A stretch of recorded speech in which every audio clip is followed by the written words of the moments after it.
बस कल red cross Madhupur red cross का चुनाव सुबह 9 बजे से 3 बजे तक होना है।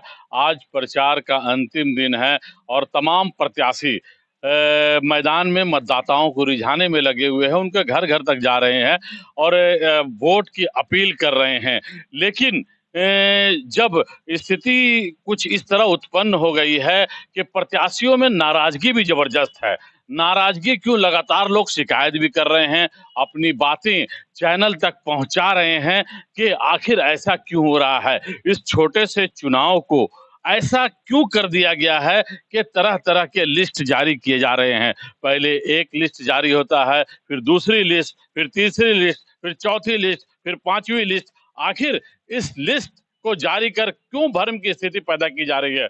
जब 49 प्रत्याशी मैदान में हैं तो जो मतदाता हैं वो अपने बुद्धि से, अपने विवेक से वोटरों का वोट कर कैंडिडेट का, प्रत्याशी का चयन करें ताकि अच्छे प्रत्याशी चुनकर सामने आए। लेकिन जो लिस्ट के माध्यम से प्रत्याशी थोपने की प्रयास की जा रही है, ये किसी भी हाल में लोकतंत्र के लिए अच्छा संकेत नहीं है।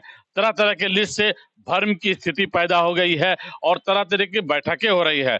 बैठकों में रोष दिखा जा रहा है क्योंकि जो 25 लोग लिस्ट जारी करके बैठक कर रहे हैं, बाकी 24 लोग बुरी तरह नाराज। और जब उनकी नाराजगी झलकती है तो फिर एक नाम उनका जोड़ दिया जाता है, फिर नाराजगी झलकती है तो फिर एक नाम जोड़ दिया जाता है। आखिर है क्या भाई, रेड क्रॉस में इतनी ऐसी स्थिति है क्या? क्यों रेड क्रॉस के चुनाव के लिए प्रत्याशी इस तरह के परेशान दिख रहे हैं? इसके पीछे का रहस्य समझ में नहीं आ रहा है। आखिर समाज सेवा करने के लिए रेड क्रॉस में इस तरह की मारामारी शायद ही मधुपुर के इतिहास में पहले कभी किसी चुनाव में नहीं देखा गया। क्यों? और एक बड़ा सवाल ये खड़ा हो रहा है। तो मैं तमाम लोगों से यही कहूंगा, मतदाताओं से खास करके, कि आप किसी भी लिस्ट के रिझाने में ना आए। लिस्ट तो सैकड़ों जारी होंगे, लोग बातें अपनी तरह तरह की अपनी बातें करेंगे, लेकिन आपको अपने बुद्धि का, अपने विवेक का, वैसे लोगों का चयन करना है जो सही मानों में इस रेड क्रॉस सोसाइटी की सेवा करने की हिम्मत रखते हैं, सेवा करने के लिए वो तत्पर हैं और हर तन मन धन से इस रेड क्रॉस के लिए तन मन धन से सेवा करने के लिए आगे आना होगा, न कि राजनीतिक रूप से। तरह तरह की जो राजनीतिक परिपाटियां अपने अपने ढंग से प्रचार प्रसार में लगी हुई हैं। मैंने पहले भी कहा था कि इस चुनाव को कहीं ना कहीं जातीय समीकरण में, कहीं ना कहीं हिंदू मुस्लिम के समीकरण में, कहीं ना कहीं ऊंच नीच के समीकरण में जो डाला जा रहा है, इसको उसमें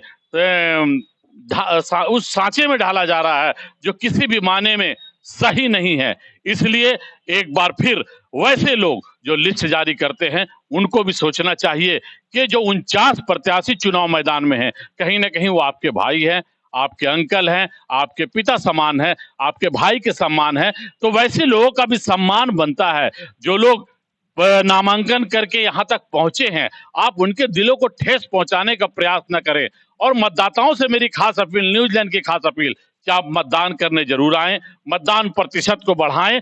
और जो 454 लोग इस वोटर लिस्ट में उनका नाम है, मैक्सिमम मतदाता जो बुजुर्ग हैं, बूढ़े हैं। अभी हमने अंचल अधिकारी जो रिटर्निंग ऑफिसर है उनसे भी बात की और उन्होंने बताया कि किस तरह से पूरी चुनावी प्रक्रिया को संपन्न कराने के लिए प्रशासन ने कमर कस ली है और तैयारियां बिल्कुल पूरी हो चुकी हैं। प्रशासन का भी ये कहना है कि शांतिपूर्ण तरीके से चुनाव संपन्न हो जाए ताकि उसी दिन उसकी काउंटिंग हो जाए और लोगों को सर्टिफिकेट दे दिया जाए।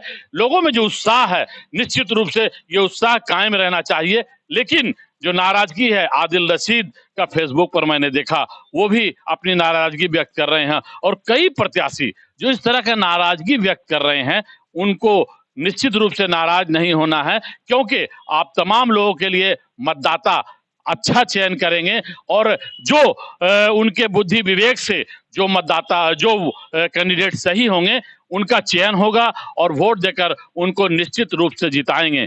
कल का समय है, कल आप शांतिपूर्ण तरीके से इस चुनाव को संपन्न कराएं, उसमें भाग लें और रेड क्रॉस में अच्छे लोग चुनकर आए, रेड क्रॉस की सेवा करें, ना कि अन्य बातों को ध्यान में रखकर आप चुनाव, अगर अन्य बातें आपके दिमाग में हैं, जहन में हैं, तो उसको दिमाग से निकाल दे। रेड क्रॉस सिर्फ सेवा के लिए है, सिर्फ सेवा के लिए है और सिर्फ सेवा के लिए है। मैं अपने सहयोगी रामचंद्र झा के साथ प्रिंस अहमद, न्यूज लाइन, मधुपुर।